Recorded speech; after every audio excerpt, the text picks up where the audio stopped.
Hello, नमस्कार दोस्तों। Star Navodaya classes आप सभी का हार्दिक स्वागत करता है। ठंड का मौसम है और बहुत ही ज़्यादा ठंड पड़ रही है, लेकिन ऐसी ठंड में भी भारत जैसे लोकतांत्रिक देश में, ठीक है, जहाँ पर लोग अपना काम सही से नहीं करते हैं, उसमें बच्चों को प्रोटेस्ट करना पड़ रहा है। तो जो भी बच्चे यहाँ पर प्रोटेस्ट कर रहे हैं, हम पूर्णतः उनके साथ हैं, ठीक है। बिहार में एक ऐसी घटना घटी कि जिसमें अधिकारी, प्रशासन, नेता अपनी जिम्मेदारी न लेकर बच्चों के ऊपर उल्टी कार्रवाई कर रहे हैं, ठीक है। तो हम आज बात करते हैं बीपीएससी की 70 नंबर की जो परीक्षा हुई थी, ठीक है। तो उसकी बात करते हैं। क्या था?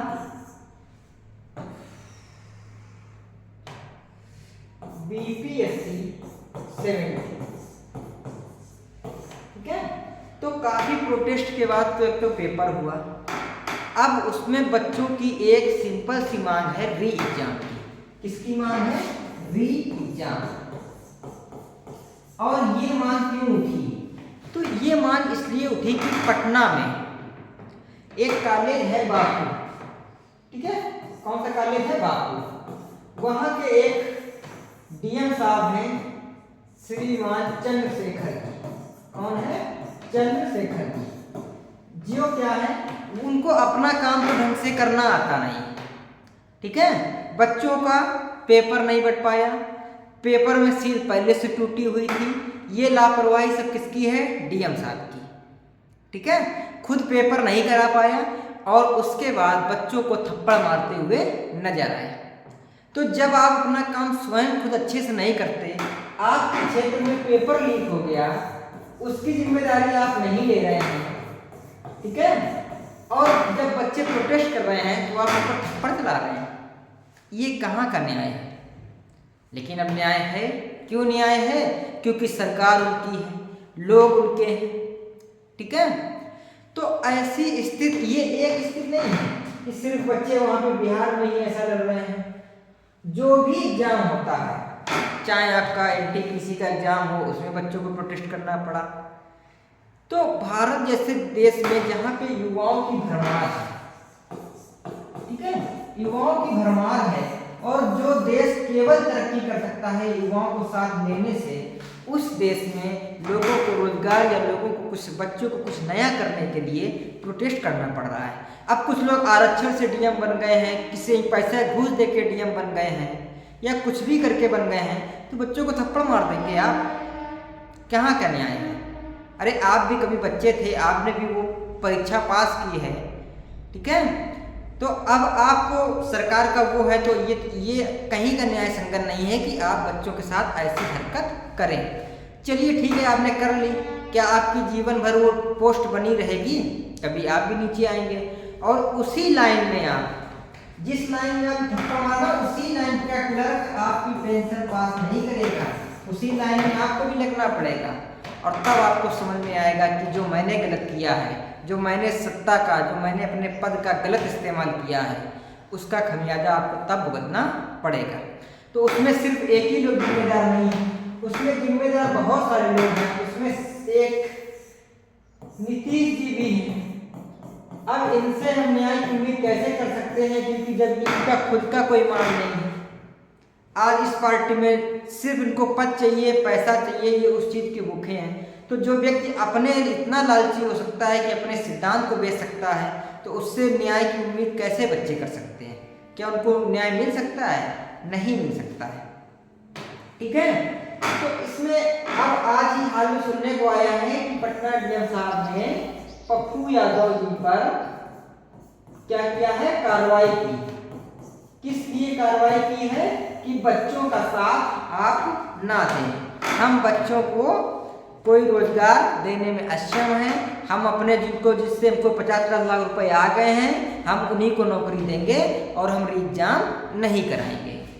अब इनको भी उसमें पैसा मिला हो, आखिर कैसे पेपर लीक हो गया? सब खेल तो पैसे का है।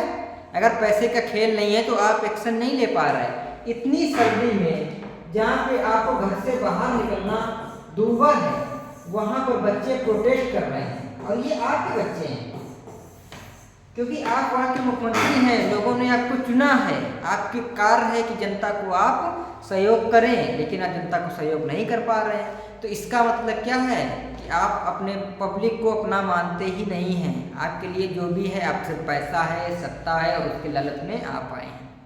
एक और अब उनका कारण यहाँ पे इसमें कम हो सकता है, इन्होंने भी डीएम साहब पर कोई एक्शन नहीं लिया। अब ये डीएम साहब पर एक्शन ले नहीं सकते हैं, ये सिर्फ कर सकते थे ट्रांसफर, क्योंकि आपको पता है कि ये लोक सेवा आयोग का मामला है और लोक सेवा आयोग के व्यक्ति को राज्य सरकार सिर्फ ट्रांसफर कर सकती है, सस्पेंशन दे सकती थी, लेकिन उसके लिए बहुत जरूरी कारण था।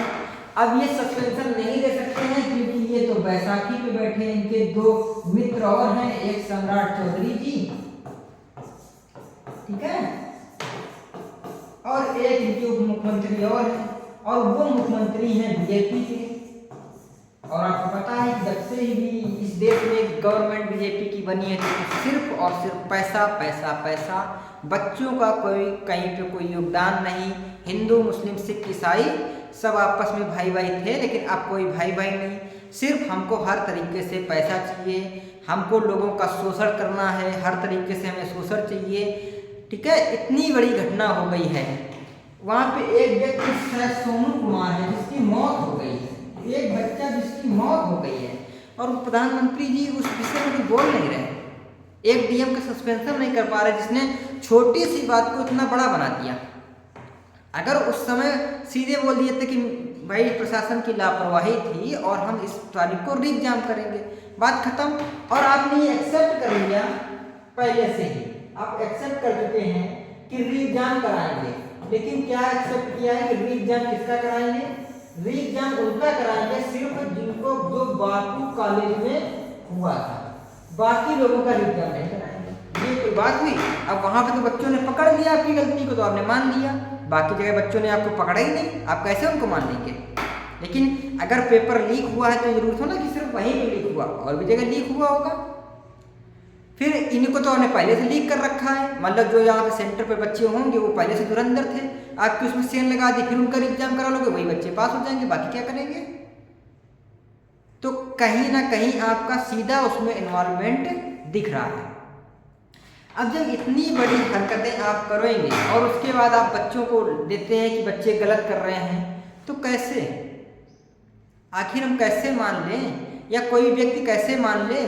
तो क्या यहाँ पे लोकतंत्र है? क्या लोकतंत्र बचा? और यदि लोकतंत्र नहीं बचा है तो हमें इकट्ठा होना पड़ेगा और लोकतंत्र के लिए लड़ना पड़ेगा। अब हमारी लड़ाई वैसी नहीं होनी चाहिए कि जिससे किसी व्यक्ति को कोई नुकसान हो। हमारी लड़ाई ऐसी नहीं होनी चाहिए कि हम आगजनी करें, तोड़फोड़ करें, ये सब मुझे नहीं करना है, ठीक है, क्योंकि हम गांधी जी के वंशज हैं, और जो गांधी जी के पारिवारिक वंशज या उनके देख रेख में पले लोग हैं, तो उन्होंने अंग्रेजों के खिलाफ नहीं किया। अब ये नए अंग्रेज आए हैं तो इनके खिलाफ में हम क्या करेंगे, ठीक है। तो कहीं ना कहीं हमको एक होना पड़ेगा और हमें इनके साथ में इनका विरोध करना पड़ेगा। और सिर्फ यही भर्ती नहीं, सारी भर्तियों को लेकर एक कठोर कानून बनाना पड़ेगा जिसमें नेताओं का डायरेक्ट इन्वॉल्वमेंट ना हो, ठीक है।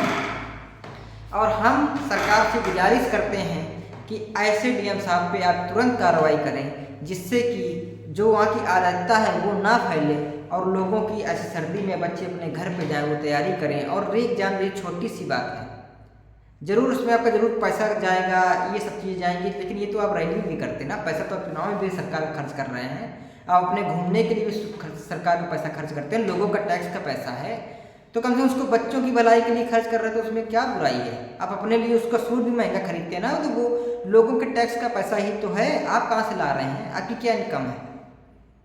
तो जब आपकी इनकम नहीं है तो फिर आप बच्चों के लिए भी हित में जाएं और ये सारे कार्य उनके लिए करें।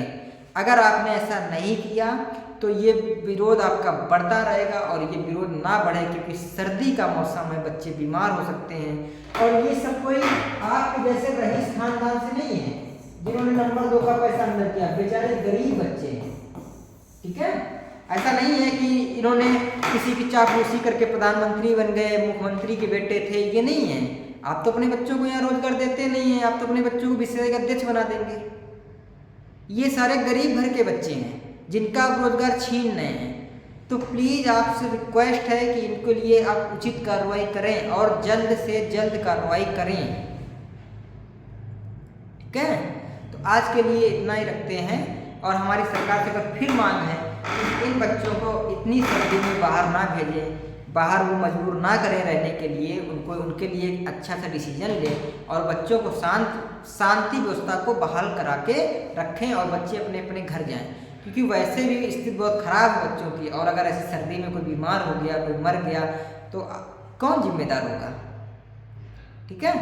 तो इनके लिए आपको प्लीज़ आपसे एक बार फिर रिक्वेस्ट है कि आप इनके लिए कोई अच्छा काम करें, ठीक है।